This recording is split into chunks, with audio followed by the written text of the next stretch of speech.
Welcome back. You guys are over here, and my presentation's over here. So I'm sorry if you haven't noticed. I've been looking over here. I probably should say something about that. Yeah. So, Coaches PD. Let's get going. It's a lot of information. I am going to go kind of quick through it. Stop me for questions as need be. It's a bit of a bigger group, so if we can use the raise hand button, you'll notice it's at the very top in the right side of your screen. It may move around if you have me minimized, but you should be able to find it. And if not, well, we'll figure it out. Okay, so let's get started. I wanted to put the mission statement and the focus up for a minute. The mission statement is obviously what we're working towards, but for the coaches, I really want us to work and keep our mindset on the focus, which is to bridge that gap between where we are at with getting students to their diploma and where they're not at when they get to post-secondary readiness. Oh, hello. We just started, so you haven't missed anything. We already talked about radio protocols. We talked about sharing out the PD. When you guys go to LaPorte, you're going to come back and you'll share out. I cannot make it to LaPorte. Bob, if Marie Mergru gets her stuff cleared today, she can go tomorrow. Melissa, mute yourself. So Marie's welcome to go if she gets her stuff done today. Daisy's attending. All the teachers. Melissa. Daisy's going. Okay, I'll just mute her manually. Okay, so anyway, we're working on this new focus, which is bridging the gap between where they've been and now getting them to that post-secondary readiness and actually ready to go into the workforce, go get their diploma at a college, go to any other credentialing area, whatever it is that they wish to do. We've had that gap and we're trying to close it. So it might take students a little longer, but that's okay. So part of this is change. There's a lot of change going on, right? There are a couple of different steps and it takes a while. So I wanted to make sure that this is said out loud. The very first step is informing, right? You guys knew that these changes were coming, maybe not what they were about or that all the details or any of it really, but you knew that it was coming. So that's already done. We're at the very beginning of clarifying where we get all these little details and it's going to keep coming. After that is understanding, involvement, and then total buy-in, okay? Like I said, we're currently in the clarifying stage. Hopefully end of term 2, we're in the understanding. We feel like we've got a handle on it. Term 4 or 5, we get the feedback. We get the, I think we could change this. I think we could make this better. And we tweak little things, right? By term 1 of next year, hopefully everyone's on the same page. Everyone's on board. Everyone is ready to go, okay? So it's going to take some time. If you don't understand it, it's okay. We're going to get through it. There is a video here. It's about 2 minutes. I'm sharing with this PowerPoint with you all after the meeting is over. If you want to take a look, what this is saying is that, you know, you'll feel like you got it and then you don't got it. And then you feel like you got it and you're like, never mind. But eventually you are going to get it and you are going to feel confident with it as well. But it takes time. Okay, so what are we covering today? We're covering period 7 and onward because I've changed it again. How we post grades for classes that get finished early. Momentum courseware review. This new thing with DOE, they've just mandated it and then didn't really think about logistics regarding the project-based learning, work-based learning, and service-based learning, PBL, WBL, and SBL. And then the very last thing is the scheduling basics. So period 7 and onward. Why am I changing it again? There were way too many periods. It was causing some reports to run really weird. For example, the attendance report, if you pulled it at all, it had 1 through like 17, and it was like a bunch of empty boxes, and it made everything really confusing. It also caused some really bad errors to run for Kim with state reporting. So we're scrambling it all up again. The last thing is that days for attendance got kind of confusing, right? Some of them were on Thursday, some of them were on Friday. Period 8 had no attendance. Period 7 was only attendance. It was a lot. So this is condensed it a little bit, and it has made it so that they're all the same idea, rather than you have to remember this rule for this period, this rule for that period, kind of a situation. So what is it? You've got your attendance and grade sections will always be in the same periods now. But there's no attendance in 7 period at 8. This is the attendance and period and grade period for whatever it is.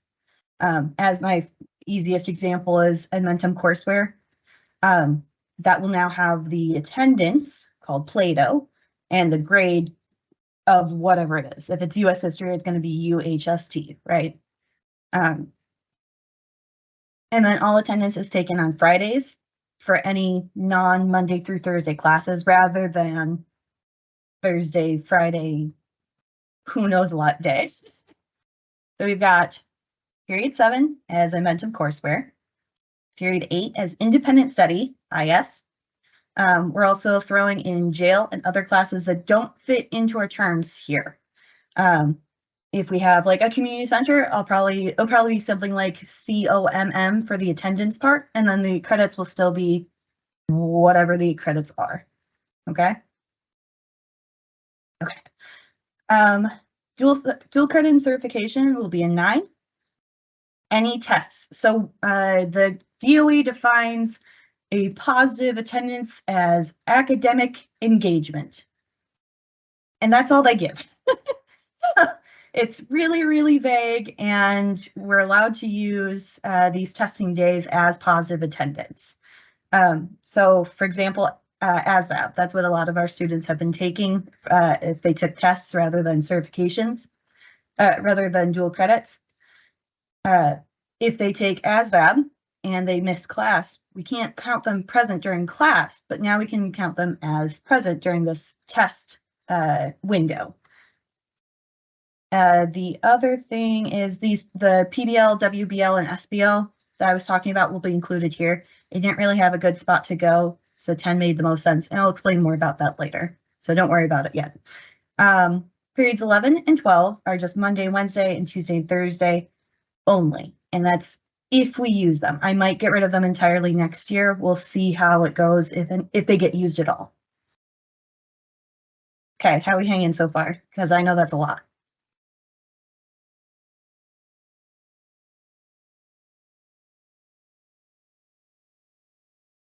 Looks like okay. I'm gonna move on then.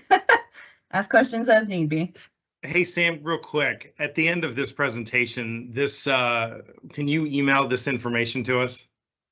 Yeah, I'm sharing the whole entire PowerPoint with everybody. Okay, great, thanks. Of course.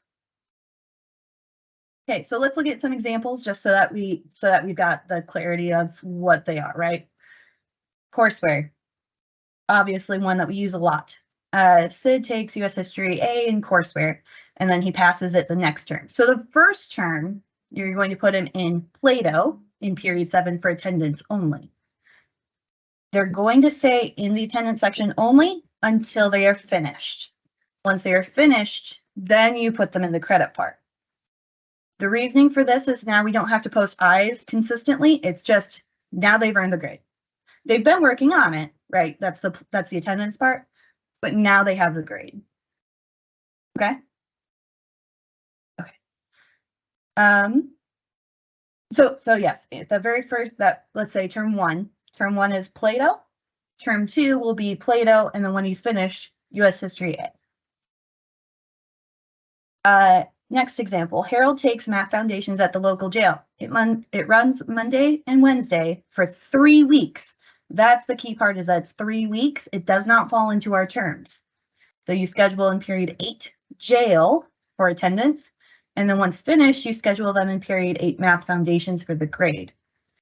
Again, you don't have to post I's and try and figure all of that out. It'll just be attendance, grade when they're done.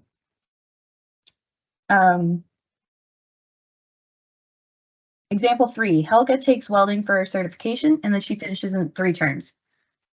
Getting the repetition here, the pattern, it's all the same. It's not a different rule for everything. It's a little different than what we used to do, but it's all at least the same rule. Schedule in period 9 cert for attendance. And once she's finished 3 terms later, it's going to be period 9 welding for the grade. Phoebe takes the SAT. It's 2 days for a prep session and the test. All you have to do, give me just a minute, sorry. Since we don't need to do a grade for the test, is just put them in period 10 for test, for attendance. And then you take them out after. Eva. Okay, just for clarity's sake, for the certification, it's kind of like what we usually do. The cert, it's the umbrella, and then the welding is going to be the credit. Yep. Okay, got you. Yep. Okay. Very similar. It's just instead of the umbrella part for the attendance, it's just cert. Okay. Any other questions while we're here?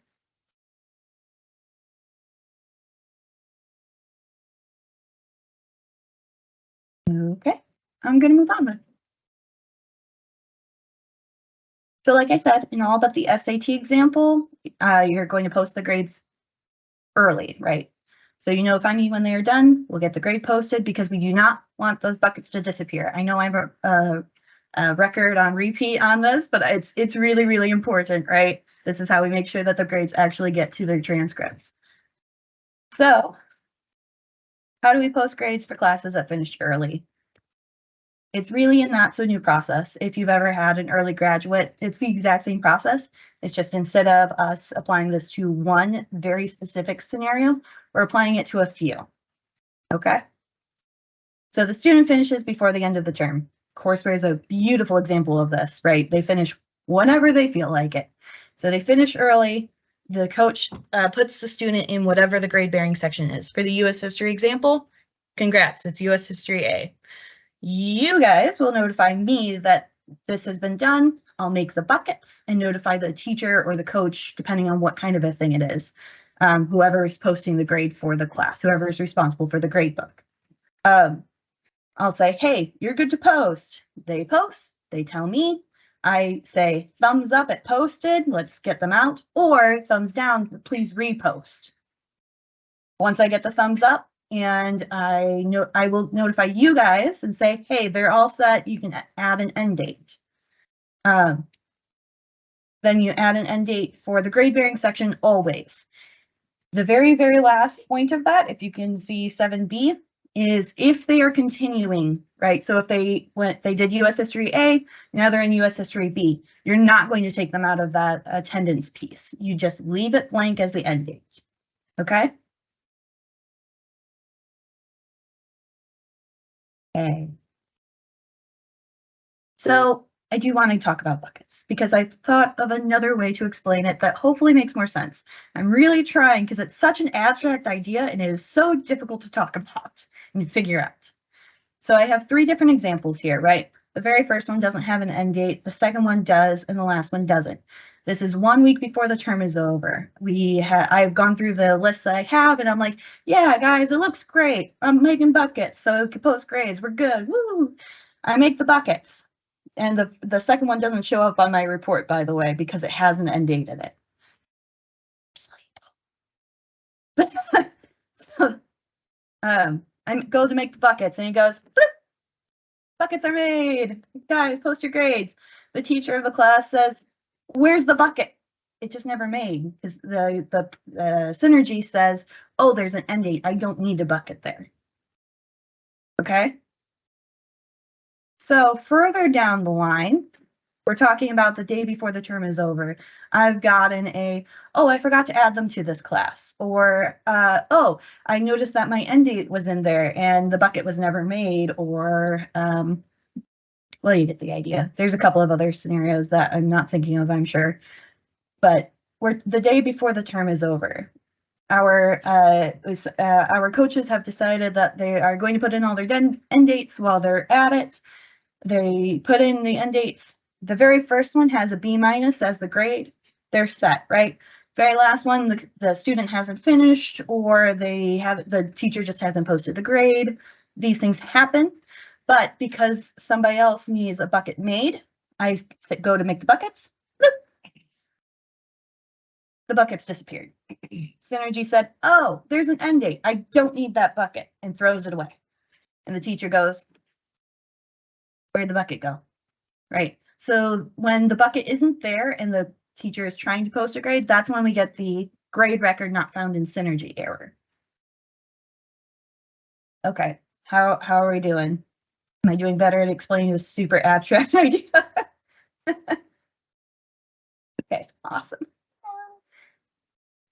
You, honey, you go upstairs. I have a meeting. I know. Oh.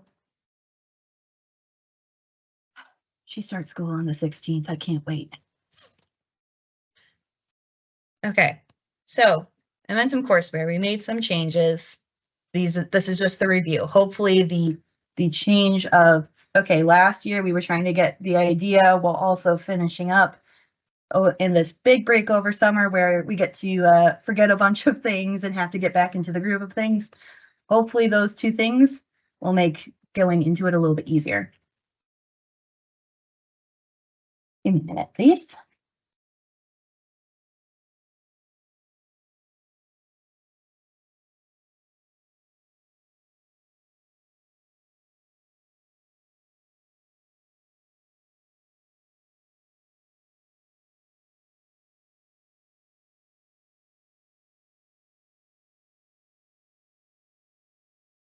I don't know how to go.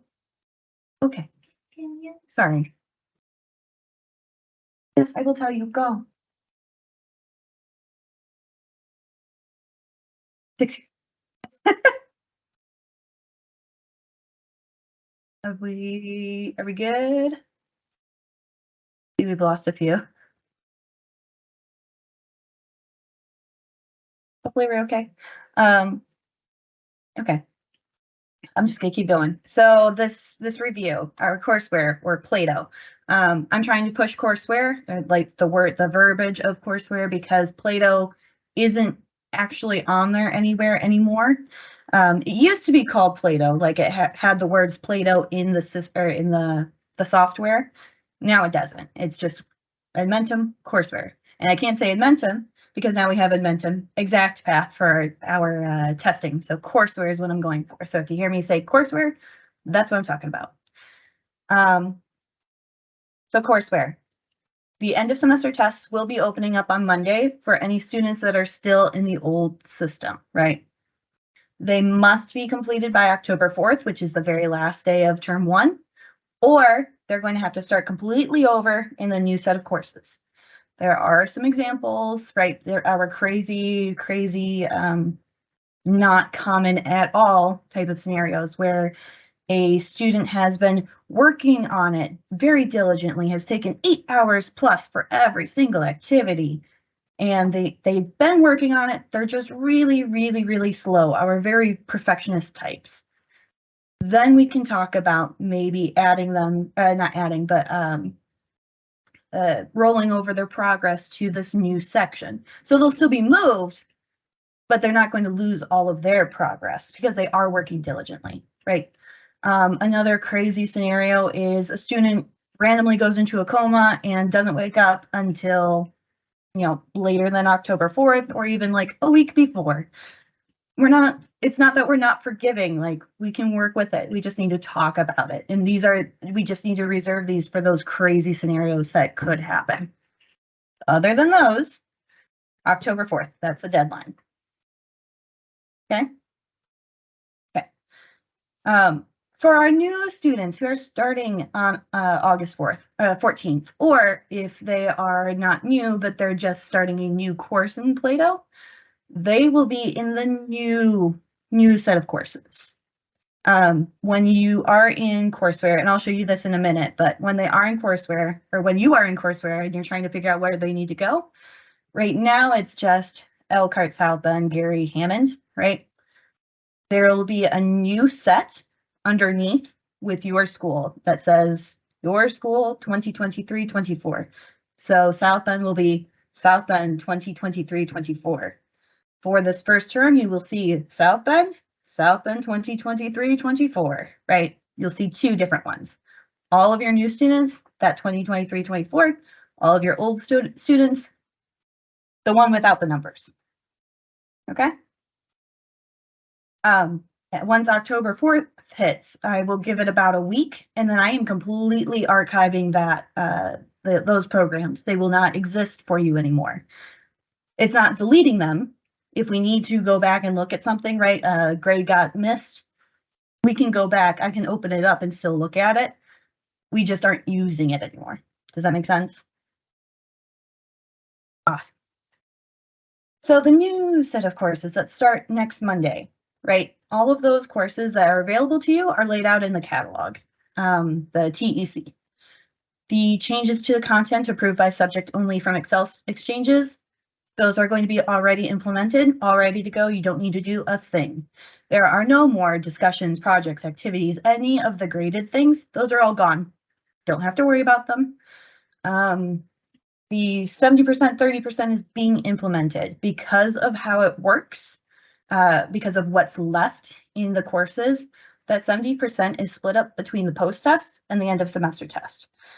So as an easy example, if there are 6 post tests and 1 end of semester test, your post tests altogether are going to equal 60% of the grade, and the end of semester test will be 10% of the grade. So it's evenly split up. Okay, so it will vary a little bit depending on how many post tests there are. There's a post test at the end of each unit. So however many units there are, it could change a little bit. And then the 30% is always a mastery test because that's really all that's left. Okay? You hanging? It's a lot. I know. I'm sorry.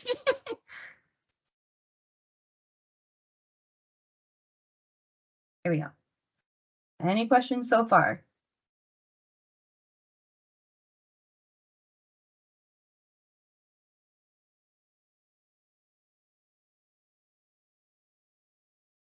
Okay, I'm gonna move on then. So this wonderful new thing with the DOE reporting with PBL, WBL, and SBL. This is completely new to you guys unless you've been unless you've happened to have been reading some of the IDOE updates. I don't anticipate that you have, so here it is. It's completely new. There isn't much to it, but if you don't understand it, it's okay. We're going to work through it. I don't anticipate people 100% understanding it right away, okay? PBL, WBL, and SBL now need to be shown on transcripts. Ta-da! That's a new DOE requirement. So they all have specific codes. The one that obviously we're going to focus on the most because they're built into the classes are these PBLs, which are 0547. The SBL is 05939, and the WBL depends on what level it is. I'm not going to go through all of it. To be perfectly honest, I didn't bother trying to learn much about it yet, just because I know we're not going to use it as frequently. The PBLs are implemented already into most finals options.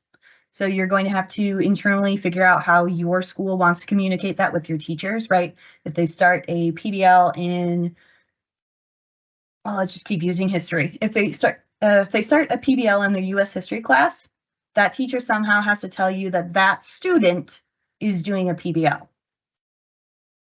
And when they've completed that PBL, okay? I'm leaving that up to you guys to decide. If it becomes a problem, I'll stick my nose in, but I think you guys can handle how to talk about that in your own schools. So where are these going to be? These are going to be period 10 year-long classes. It's 0 credits and it's just pass or fail. There is no other grade associated with it. It's just a, yep, this passes for our, this checks off box 2, or it doesn't check off box 2. They want to track how long it takes students to do these different box 2 activities, and then just make sure that they are passing it. DOE is kind of weird like that. There's no attendance with it. Like I was saying earlier, it's quite literally just, hey, this is being done. And then, yes, they are done.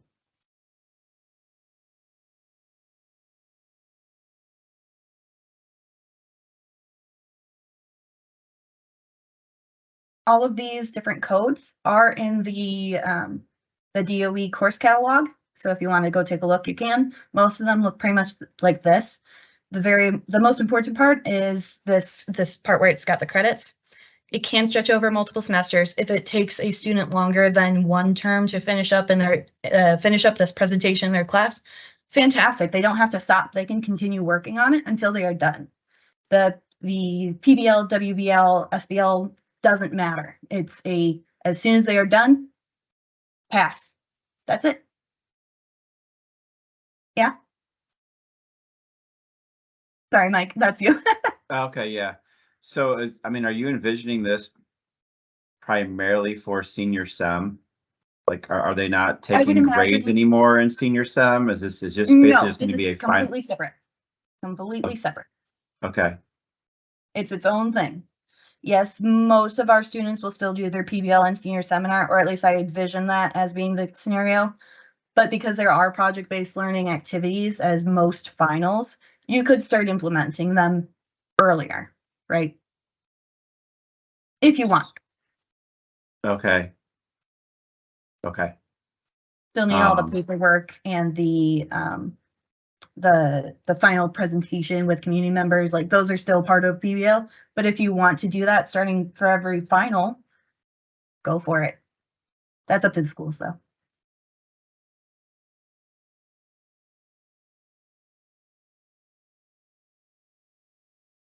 So what if a student comes to us with one of these on their transcript, right? Now they are going to have these on there if they've completed one. It just means they don't have to complete one with us. They're still welcome to do so. And if we want to still, if your school still wants to have it as a requirement for senior seminar to pass it, then yeah, they're going to have a couple, and that's okay. It just means that they do not need to do one with us. Fair enough? The part that everyone's been waiting for, the scheduling basics. Lots of new classes, new placement tests. Great. You got this. And I'm here to support you, as always. So the placement testing basics. After this presentation, I will show you exactly where I'm talking about with all of these things. So bear with me. It might not make as much sense because I don't have any visuals to go along with it right now. It's a different login. It's the same login page as courseware. It's just a different set of login credentials, okay? They use GMDA, which stands for Goodwill of Michiana District Admin. I was not there when they chose that. I don't know why they chose that specific set of letters. It just is what it is. Your username is going to be your first name, period, last name. And I do have all of the coaches and directors all set up in there now, so you can log in as soon as we are done. Your password is EC, though you are very welcome to change that on your own within the system. For coaches in particular, district-wide, for now, all you need to know is how to access the scores. Eventually, once we've got more understanding of what the system does, we're more comfortable with just navigating it, we'll probably work in how to schedule students into tests. But right now, it's just how to access scores. How do we get to there? Okay. So coaches actually have it relatively easy. If you have been chosen as a program administrator for your school, you will do special training with Kim. But other than that, don't need to worry about it. So how to access your scores. There are a couple of links that were sent in emails. They're all linked here as well. And again, I will show you exactly how to do these things. But there's a link there for how to do it from Edmentum themselves. All you do is you go to the subject, whether it's reading or math, you click diagnostic, and then you click other metrics. How do I interpret these scores? Well, there are 3 different rubrics that were created by INVI. The Lexile and the Quantile are the ones that we're looking at. The writing one is technically optional, but it can really help with placing students either in, are they really ready for English 3 or are they really needing English 1? Because they can read really well, but they're not there with everything else. Oh, great. But what about the other classes that aren't English or math? By the end of the day today, I will have the other visuals, like same type of system with the placement charts that I'm showing you in a bit for science and social studies. And I don't know if I'm going to call it electives or if I'm going to call it other classes, but there'll be 3 different ones. And they'll be the exact same. They have these scores, they go into these classes, right? But for now, you do have the TEC, which has been updated with the exact math scores. L equals Lexile or ELA, and Q equals Quantile or math. So my example here is ICP because it does have a Lexile and a Quantile. If you go over to the left, you'll see it has L and Q. The OR is if they've already been with us, if they're not taking the placement test. I think I have it set so that every single class has this ba-bam with the L and the Q, or ba-ba with whatever it is that they are doing with us. And if not, let me know, I will fix it. But it's all been updated, so it should be pretty easy to figure out where students should be going. My last points with just reading through it. You can stray outside of these listed score ranges if the teacher of the class approves of that student joining. Please do not blindside your teachers with a student that is really supposed to be in English 1 and English 3, right? If they know about it, that's different. But if they don't know about it, it's just a mess, right? I don't think that's too big of an ask. Generally speaking about the prerequisites, right? And this is just to keep in mind rather than having to always go through the list. Your tier 1 remedial classes, basically if they're non-E&L, they're good to take them. There isn't really any prerequisites for that, right? You don't want to throw your student who speaks Spanish, who barely knows their ABCs in English, to go into Indiana studies. But if they're in English foundations, they can probably take Indiana studies. That's it. That's all there is to it. For tier 2, it's basically they've had to have passed the tier 1 English class. For tier 3, pass a tier 2 English class. And then tier 4, which is technically a made up one that I just needed a different color for when writing up the TEC.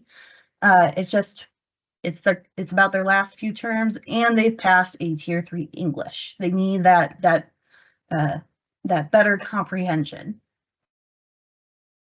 Okay. Any questions?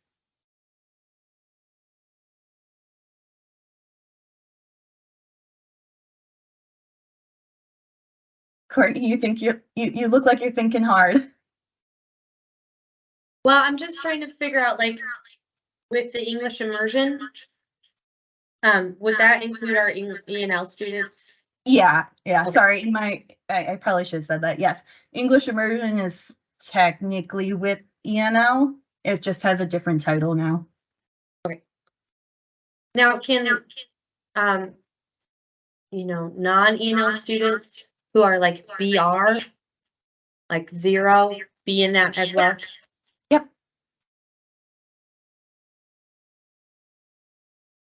But yes, if they're beginning reading, they don't need to be thrown into Indiana studies. That's all. Just want to make sure. Okay. So this last slide, Kim and I have started a new Google training classroom. I know for anybody that had experience with it, Tawana had one as well, but it wasn't very well kept up, and she never gave permission to anybody else, so it's just lost to the wind. Other than, if you're in it kind of a situation. I have no access to it otherwise. So we just restarted completely. And in case something happens where Kim or I are not available, right, at least we have the other one, and we can give permission to other people to take over as need be. So this will be a continuous, you will have it thing. Yeah, that's the presentation. this is kind of what the classroom looks like, right? It's split into new this school year. Obviously, everything in here is technically new. So this year's a little different, but I wanted to do the really new things, right? You've got your PBL, WBL, and SBL codes here. I talk about it a little bit. That's all there. As soon as next school year starts, all of that stuff will be moved down and new stuff will be there and only new tutorials. All of the tutorials that I have made so far should be uploaded, and if not, I'm making sure that they get uploaded as I go. Every single tutorial is in here. Every single thing for every single role is in here. If you want to come down, it's split by role if you haven't caught on. If you want to come all the way down and see how I do my things, go for it. Everything is open to you. You want to do some extra homework and take a look at what somebody else is doing, go for it. More power to you. A great example going the other way is like if a teacher for some reason needs to schedule a student into a class because their coach isn't here or they're down a coach, whatever the situation is, they can come down to the life coaches section and figure out based off of these tutorials, right? I don't foresee that happening, but it's just available. That's what I need to make sure. Or the charts for all of the different placement tests. These are all already in the new curriculum drive. If you come over to Admentum, Exact Path, all three of them are here. And they look, if you would go away. Sorry, automatically pins whenever I fully exit full screen for some reason. And then it never seems to go away.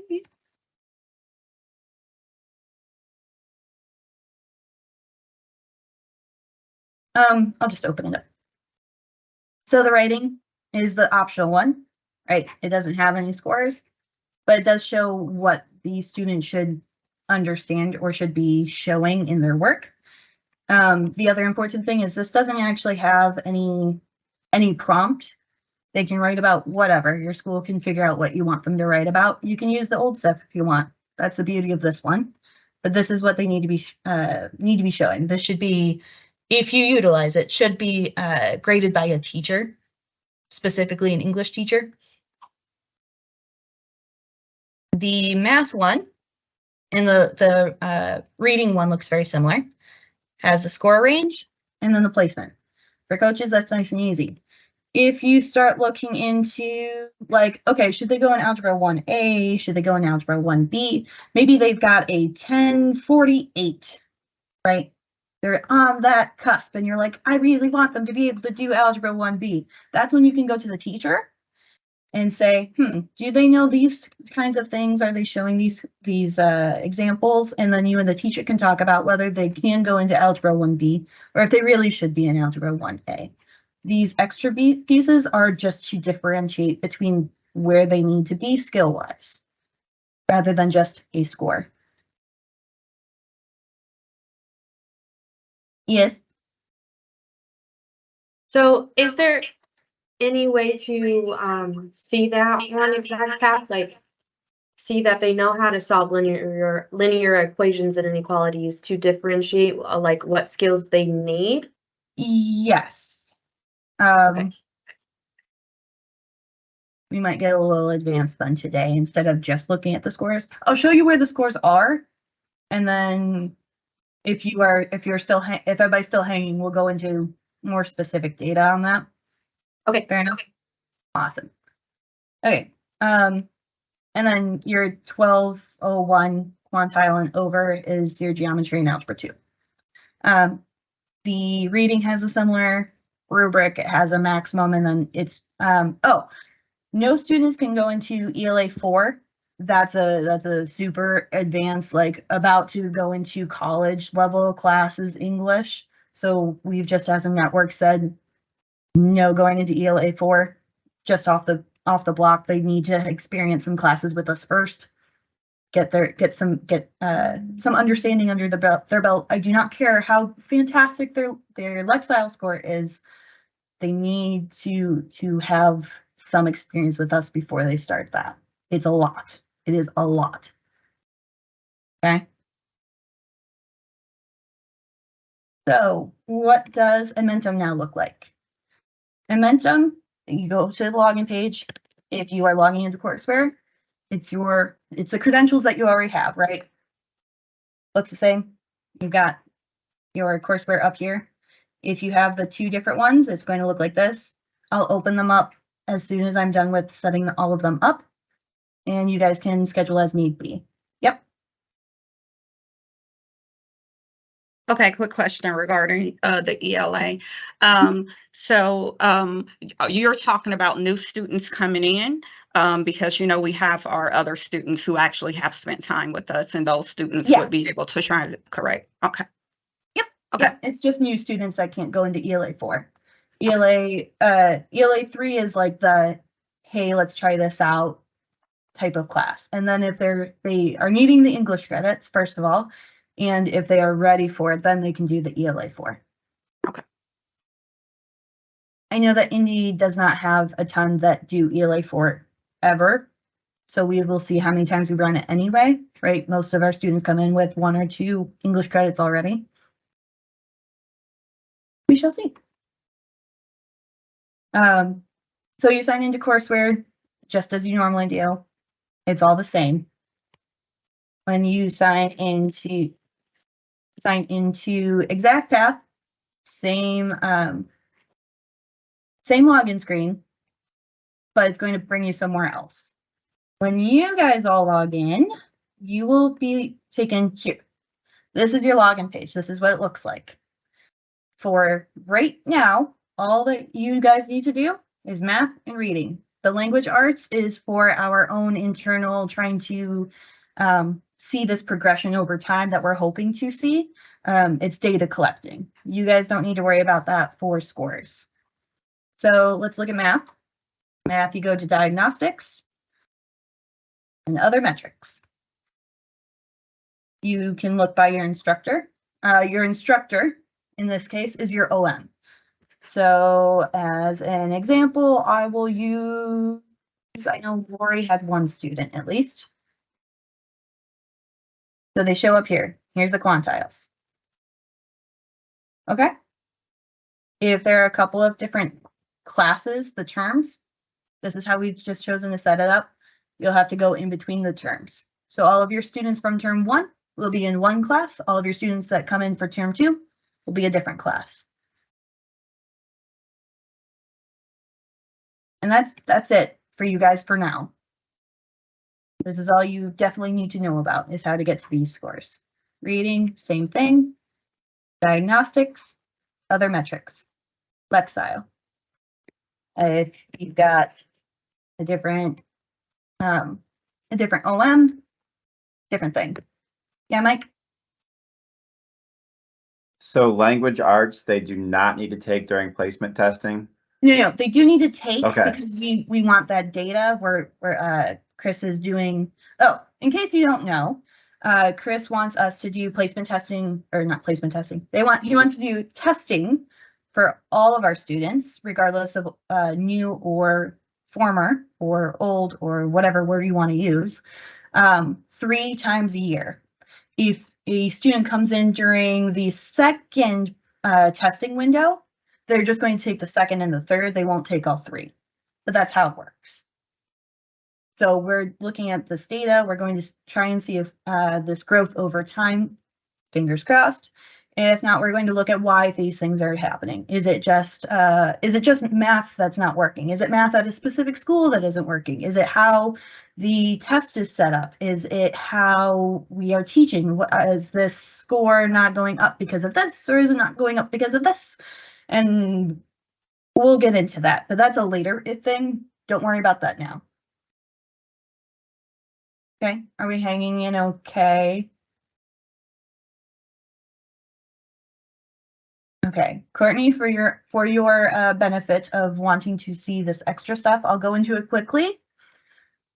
If we start losing people though, I'm not going to continue because I don't want to confuse anyone. We don't have to do that today. I just, Okay. in those cases that it's like, let's ask the teacher, I want to be able to show the teacher what they did. So Yeah. maybe if you just make a quick tutorial on a different day when you're not so busy and we don't have scheduling to do, I don't want to waste our time today. That's fair. Then I will not go into it. And confusion avoided. Okay, any other questions then? Because that's it. That's all I got. That was it. You made it. Hey, will you make the recording available? Because I had to step away, so I missed a portion of the. Yep. Okay. Yep. I actually have it recording 3 different times. I don't know if I'll use all 3 or if I'll just say, hey, here's one of them.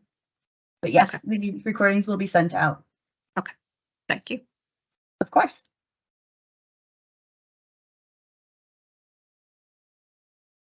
Any other questions?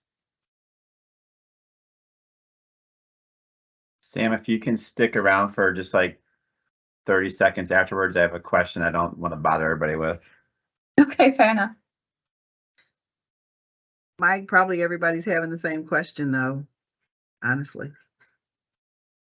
Are you sure? Okay, well, it just goes back to the PBL and just clarification on the PBL. Yeah. So a student is in English 2, and they're going to do a PBL. ELA 2.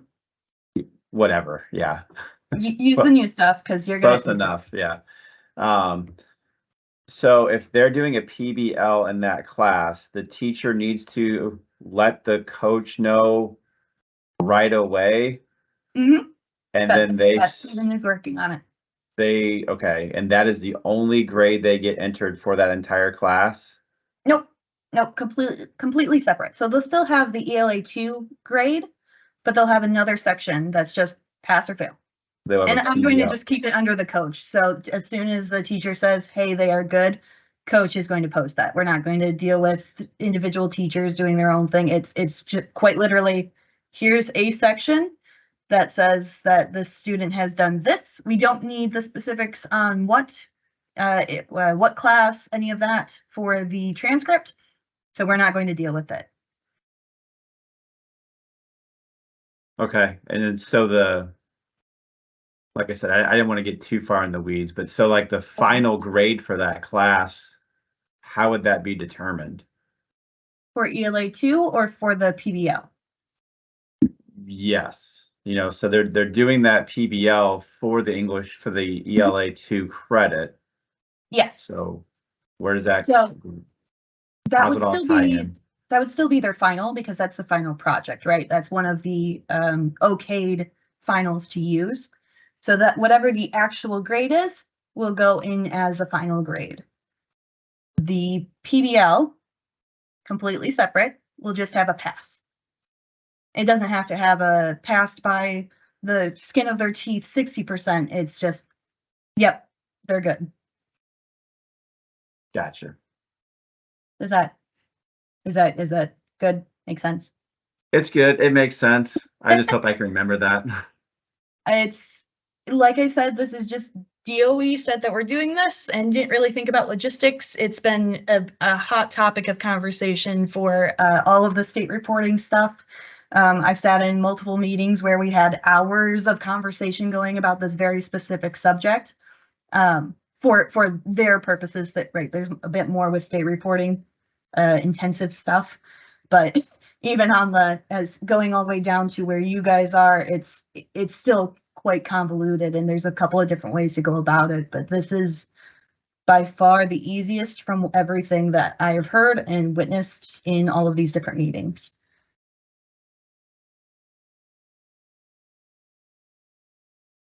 So completely separate is this PBL section. Grading is not technically affected, other than this is normal grading for the class.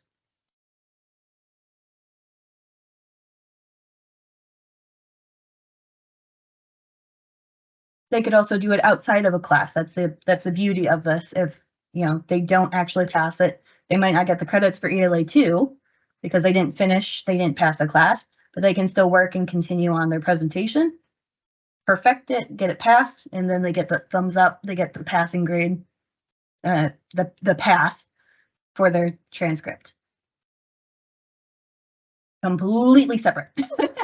Okay, so just for clarity, what you're saying is the PBL can be put as a final exam or assessment at the end of the class, or and it's a separate entity, right? Where you can put pass or fail, so you just have the autonomy of your classroom on how you want to put the PBL. Yes, exactly. Gotcha.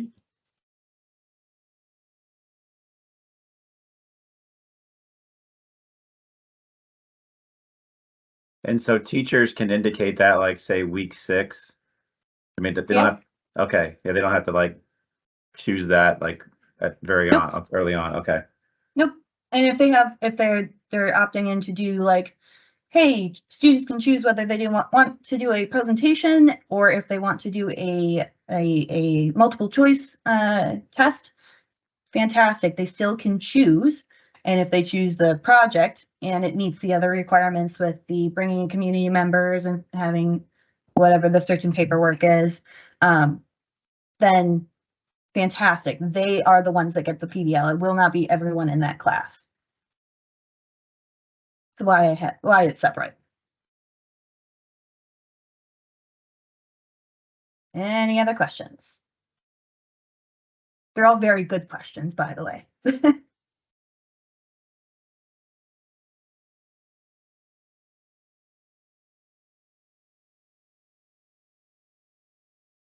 Okay, well then if there are no other questions, then voila, you've made it. You've got all the information. And other than that, I will see you all whenever. All right, have a good one. Thank you. Thanks, Sam. Appreciate it. Thank you, Sam. Thank you all.